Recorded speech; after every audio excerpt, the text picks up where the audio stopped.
Cantik terlihat jelek, bab 127 Devan mengenali penampilan aslinya. 3 hari setelah pernikahan Yuta dan Emi. Direktur Clover, paket Anda, Wooly masuk ke dalam kantor Clover dan menyerahkan sebuah paket kepadanya. Clover melihat Wooly dengan wajah tidak mengerti. Masalah terima paket, biasanya Wooly akan membantu dia mengurusnya. Tetapi hari ini, orang yang mengantar paket berkata harus Anda sendiri yang membukanya. Melihat ekspresi Clover, Wooly menjelaskan dan meletakkan paket di atas meja Clover. Kemudian memberi Clover sebuah senyuman sebelum keluar dari ruangan. Clover mengerutkan alisnya dan membuka paket itu. Paket itu berisi beberapa lembar kertas. Clover mengeluarkan kertasnya dan tatapannya menjadi gelap setelah membaca halaman pertama. Ibu, Clover, anak, Simon. Halaman terakhir, kemungkinan hubungan ibu dan anak kandung, 99,9%. Pada saat yang sama, telepon di atas meja Clover tiba-tiba mendering. Clover berusaha menenangkan suasana hatinya dan menerima telepon. Halo. Nona Clover. Suara yang tidak asing, nada yang dingin terdengar sangat hangat. Tetapi pada saat ini, tangan dan kaki Clover merasa dingin. Siapa Anda? Clover berusaha membuat suaranya terdengar tenang. Aku, ayah anakmu, ayah anakmu. Suasana hati Clover yang berat menjadi agak lega. Sebuah senyuman terbentuk di wajahnya.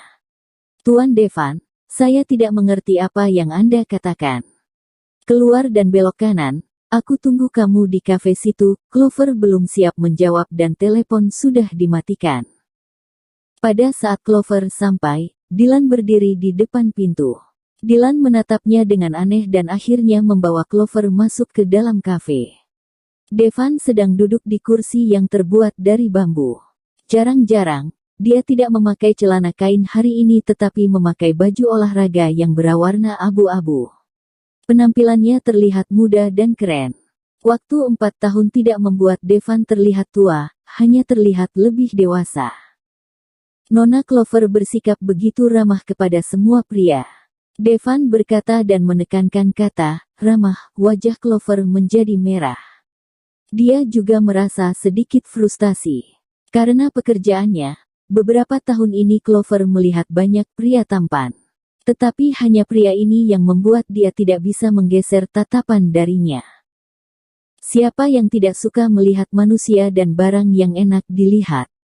Clover berkata secara refleks.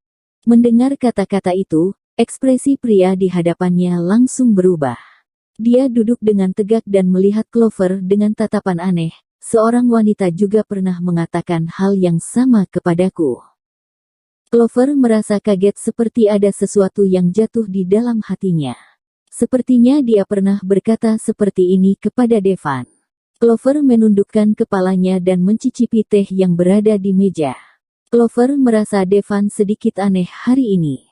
Wanita itu bernama Sherin. Devan menuangkan Clover teh dan berkata dengan wajah santai. Tangan Clover yang sedang memegang cangkir teh bergetar dan tehnya tumpah ke tangan Clover. Ditambah teh yang baru dituangkan terasa panas sehingga Clover secara refleks bersuara. Apakah kamu baik-baik saja? Pria yang berada di depannya langsung berdiri, mengambil handuk yang terletak di samping meja dan membungkus tangan Clover.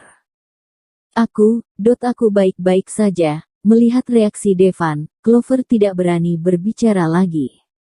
Jelas, reaksi Devan ini bukan reaksi terhadap Clover, tetapi reaksi terhadap Sherin. Aku harus bagaimana menghukum kamu? Pria itu berkata dan meniup tangan Clover. Angin yang dingin mengurangi kesakitan di tangannya. Clover menarik kembali tangannya dan melihat pria itu dengan wajah tidak percaya.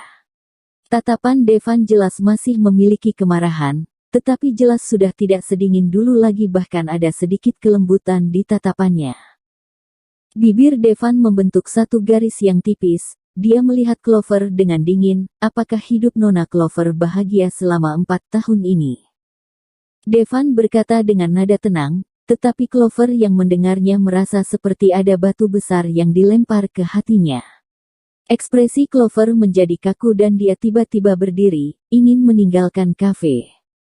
Kamu merasa aku gampang dibohongi atau gampang dipermainkan? Devan menanyainya dengan dingin. Langkah kaki Clover berhenti, aku tidak paham kata-kata Anda.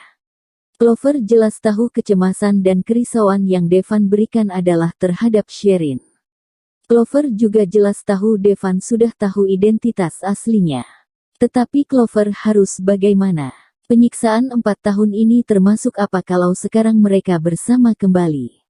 Senyuman Devan perlahan menghilang. Sherin, kamu sangat kejam. Hati Clover sangat sakit. Setelah kembali ke ketenangan, Clover mengangkat kepalanya dan melihat ke Devan dengan senyuman yang sangat cantik. Tuan Devan, yang berlalu biarlah berlalu. Devan menyipitkan matanya dan menggerakkan alisnya, berlalu. Sherin, apakah kamu benar-benar berpikir seperti itu? Clover merasa badannya menjadi kaku. Walaupun dia tidak berpikir seperti itu, dia juga tidak bisa buat apa-apa lagi. Kalau Tuan Devan suka mendengar kata jujur, maka aku akan memberi tahu kamu. Aku mendekati kamu hanya karena Simon. Dia dilahirkan oleh aku. Waktu aku hamil, aku baru 18 tahun dan aku masih belum dewasa sehingga aku menjual diriku, menjadi ibu pengganti kehamilan untuk orang lain. Setelah agak dewasa, aku ingin melihat anakku dan kebetulan, Tuan Devan malah menyukaiku. Berkata sampai sini, Clover berhenti sejenak dan menarik nafas. Dia memutar balik badannya dan berjalan ke arah Devan. Pada saat itu, aku hanya berpikir menata riasan yang jelek dan bersama dengan Simon. Tetapi setelah itu, aku merasa Tuan Devan kaya dan tampan. Jadikan suami juga cocok. Tetapi, aku minta maaf. Aku tidak menyukai pria milik orang lain. Karena Tuan Devan mau menikah dengan Nona Gabriel, solusi terbaik adalah aku yang pergi. Tatapan Devan gelap sampai menakutkan. Dia berkata sambil menahan emosi, Sherin yang mati itu, juga kamu yang buat.